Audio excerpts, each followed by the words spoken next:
माँ जी ये लो आपकी चाय, बाबूजी आपका नाश्ता।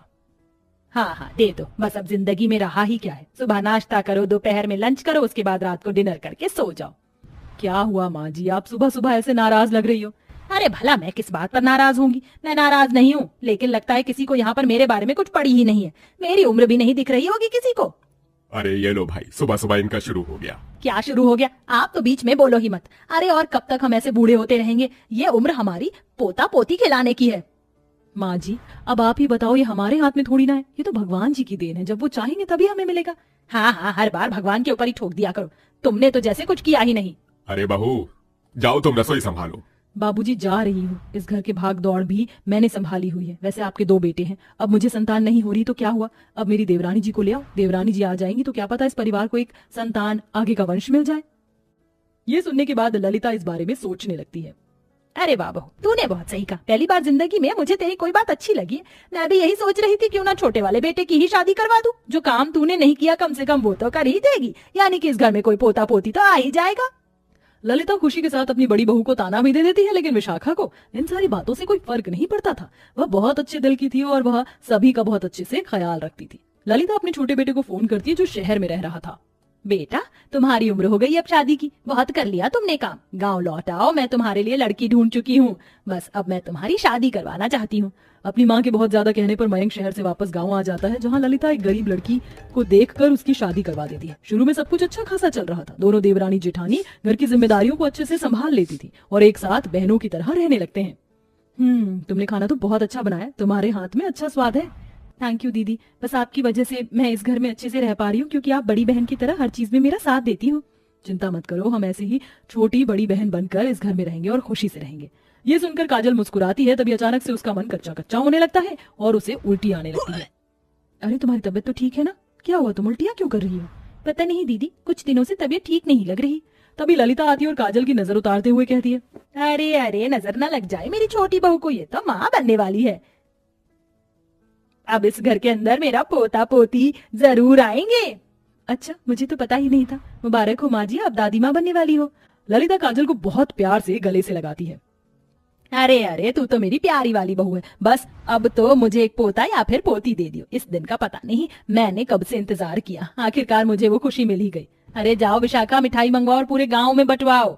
ठीक है माँ जी, बंटवा देती हूँ। इतना कहकर विशाखा अपने मन में सोचने लगती है, माँ जी ने पहले मेरे लिए इतना कभी नहीं सोचा जितना देवरानी जी के लिए सोच रही हैं। विशाखा मिठाई खरीद कर घर घर जाती है और बांट कर आती है। हर घर से उसे यही सुनने को मिलता है, अरे तुम तो घर की बड़ी बहू।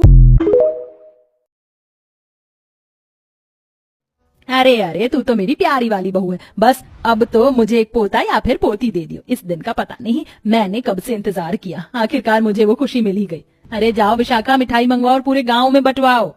ठीक है माँ जी, बंटवा देती हूँ। इतना कहकर विशाखा अपने मन में सोचने लगती है, माँ जी ने पहले मेरे लिए इतना कभी नहीं सोचा जितना देवरानी जी के लिए सोच रही हैं। विशाखा मिठाई खरीद कर घर घर जाती है और बांट कर आती है। हर घर से उसे यही सुनने को मिलता है, अरे तुम तो घर की बड़ी बहू हो, ये खुशी पहले तुम्हें देनी चाहिए थी, पर चलो कोई बात नहीं, जो होता है अच्छे के लिए ही होता है, भगवान तुम्हारी भी झोली जरूर भरेगा, तुम निराश मत हो ना। नहीं माँ जी मैं निराश नहीं हूँ, ये लीजिए मिठाई खाइए। इतना कहकर विशाखा दूसरे घर में जाने वाली होती, तभी बारिश शुरू हो जाती है। अरे ये क्या, बारिश शुरू हो गई, अब क्या करूं, एक काम करती हूँ घर ही चली जाती हूँ, नहीं तो बारिश में भीग जाऊंगी। विशाखा जब घर आती है तो उसके साथ उसकी देवरानी को उसके कमरे में बहुत प्यार से ले जाती है और उसे आराम करने के लिए कहती है, छोटी बहू आज से तुम बस आराम करना, घर के सारे काम तो विशाखा ही देख लेगी, तुम्हें आराम की सख्त जरूरत है, कोई भारी भरकम काम नहीं करना है, इस चीज का ख्याल रखना। ठीक है माँ जी, मैं कम काम करूंगी। ये सब विशाखा दरवाजे के पास खड़ी हुई सुन रही होती है। जैसे ही काजल उसे देखती है तो वो उसे अंदर आने के लिए कहती है, दीदी आप बाहर क्यों खड़ी हो, अंदर आ जाओ। काजल के कहने पर विशाखा अंदर तो आ जाती है और झूठ मूठ की खुशी दिखाने लगती है। असल में तो वह काजल की प्रेगनेंसी से जरा भी खुश नहीं थी। ऐसे ही कुछ दिन बीत जाते हैं। अब विशाखा काजल से घर के काम ज्यादा करवाने लगती है। देखो मेरी तबीयत ठीक नहीं है, आज तुम कपड़े धो देना। ठीक है जेठानी जी, मैं कपड़े धो दूंगी। काजल इतना बोल ही रही थी कि तबीयत अचानक से जोर जोर से बारिश हो जाती है। अरे ये क्या, बारिश शुरू हो गई जेठानी जी, अब मैं कल कपड़े धो लूंगी, अभी तो बारिश हो रही है। हाँ हाँ, तुम्हें बारिश में तो बहाना मिल गया ना, मुझे तो पता ही था तुम कोई ना कोई बहाना लगा ही लोगी। आज मेरी तबीयत खराब है तो तुम कपड़े नहीं धो रही हो, कल तक मेरी तबीयत ठीक हो जाएगी तो फिर माँ जी मुझे ही कह देंगी कपड़े धोने के लिए। नहीं दीदी ऐसी बात नहीं है, चलिए ठीक है मैं कपड़े धो देती हूँ। काजल इतना कहने के बाद सारे कपड़े लेकर बारिश में आंगन में जाकर बैठ जाती है और कपड़े धोना शुरू कर देती है, जिसके बाद विशाखा उस सब के लिए खाना बनाने के लिए भी कह देती है। ठीक है दीदी, मैं खाना बना दूंगी। विशाखा के कहे मुताबिक काजल उसके सारे काम करती है, लेकिन उसके बाद में भी विशाखा को सब्र नहीं आता। ऐसे ही कुछ दिन बीत जाते हैं। एक दिन विशाखा अपने आप से कहती है, बहुत हुआ, जब मैं माँ नहीं बन सकती तो मेरी देवरानी माँ कैसे बन सकती है। मैं इसे माँ बनने नहीं दूंगी। मैं इसे इतना काम करवाऊंगी कि इसका बच्चा अपने आप ही गिर जाएगा। इधर विशाखा काजल के लिए अपने मन में नफरत घोल रही होती है, उधर काजल अपने मन ही मन सोचती है, ये बच्चा सिर्फ मेरा ही नहीं बल्कि मेरी जेठानी जी का भी है। जितना हक मेरा होगा उससे ज्यादा मैं इस पर मेरी जेठानी का हक रखूंगी। उन्हें कोई बच्चा नहीं हुआ, उनके लिए तो यही उनकी संतान होगी। मैं जानती हूँ मेरी जेठानी मेरे बच्चे को बहुत प्यार करेंगी, मुझसे भी ज्यादा करेंगी। काजल ये सब अपने आप से कह रही थी और उसकी सास ये सब दरवाजे पर खड़ी हुई सुन लेती है। तुम बहुत अच्छी हो, सच में तुम्हारा दिल कोहिनूर के हीरे जैसा है, वरना कोई माँ अपने पहले बच्चे को किसी का नाम देना नहीं चाहती। माँ जी, माँ बनने का सुख क्या होता है ये मैं बहुत, जेठानी जी को कितना समय लग गया, वह इस सुख के लिए कितना तरस रही हैं, इसे मैं समझ सकती हूँ। काजल के ये कहने पर ललिता बहुत खुश होती है और उसे ये भी समझ आ जाता है कि उसने अपनी बड़ी बहू को कई चीजों में बहुत से ताने दिए जो कि उसे नहीं देने चाहिए थे। उस दिन से ललिता विशाखा के साथ बहुत अच्छे से व्यवहार करने लगती है, लेकिन विशाखा किसी भी तरह काजल के बच्चे को गिराने पर तुली हुई थी। इसलिए वह एक दिन रसोई में जाती है और दूध उबालकर उसके अंदर अबॉर्शन वाली दवाई मिलाने लगती है। आज तो मेरी देवरानी का बच्चा रहेगा ही नहीं, ना मैं माँ बनूंगी ना मेरी देवरानी माँ बनेगी। विशाखा दवाई मिलाते वक्त अबॉर्शन वाला रैपर वहीं पर भूल जाती है, जिसके बाद वह उस दूध को अपनी देवरानी को देने के लिए जाती है। ये लीजिए देवरानी जी, मैं तुम्हारे लिए गर्मा गर्म दूध लेकर आई हूँ, इसे पी लो, इससे बच्चा स्वस्थ होगा और इसमें केसर भी है। जेठानी जी, आप मेरा कितना ख्याल रखती हो, भगवान आप जैसी जेठानी हर किसी को दे। जैसे ही काजल वह दूध पीने जा रही होती है, अचानक से उसकी सास आती है और उसे दूध के गिलास में हाथ मार देती है, जिसकी वजह से सारा दूध जमीन पर बिखर जाता है।